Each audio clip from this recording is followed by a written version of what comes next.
नमस्कार श्रोतागण। हमारे देश का संविधान, जिसे कई पहलुओं पर विचार करने के बाद विभिन्न देशों के संविधानों के सहायता के माध्यम से बनाया गया, वो संविधान जो हमारे देश का मूल आधार है, उसके मुख्य रचयिता डॉक्टर बी.आर. अम्बेडकर देश के लिए ही नहीं अपितु मनुष्यता के उत्थान के लिए जाने जाते हैं। डॉक्टर अम्बेडकर का जन्म एक दलित परिवार में उस वक्त हुआ जब शिक्षा तो बहुत दूर की बात है।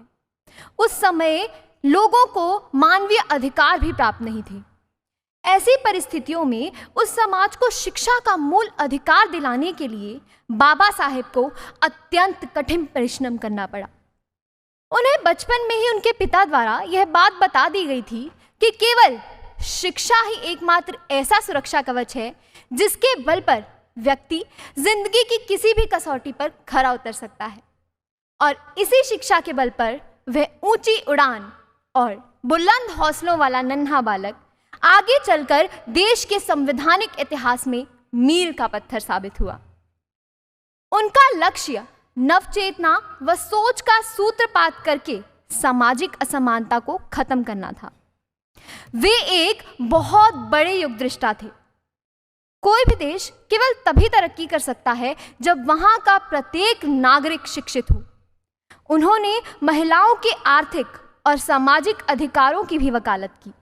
उन्होंने स्त्री शिक्षा को आगे बढ़ाया और महिला सशक्तिकरण के लिए एक विधेयक भी प्रस्तुत किया। इस विधेयक के अनुसार भारतीय महिलाओं को कई अधिकार प्रदान किए गए। इस मसौदे में उत्तराधिकार, विवाह, अर्थव्यवस्था के कानूनों में लैंगिक समानता की मांग की गई थी। उनके द्वारा महिलाओं के लिए सामाजिक, आर्थिक एवं उनके संपूर्ण विकास के लिए संवैधानिक अधिकारों को जोड़ा गया, जिसके लिए देश के संविधान में कई अनुच्छेद व कई अधिनियम जोड़े गए। उनका कहना था, शिक्षित बनो, संगठित रहो व सदैव प्रयास करते रहो। आज हमें अपने अधिकार तो याद हैं, किंतु हम अपने कर्तव्यों को भूलते जा रहे हैं।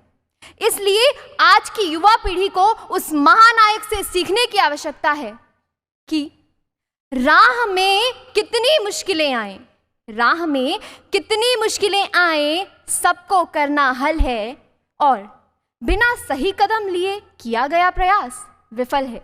धन्यवाद। जय हिंद, जय भारत। धन्यवाद श्रेया।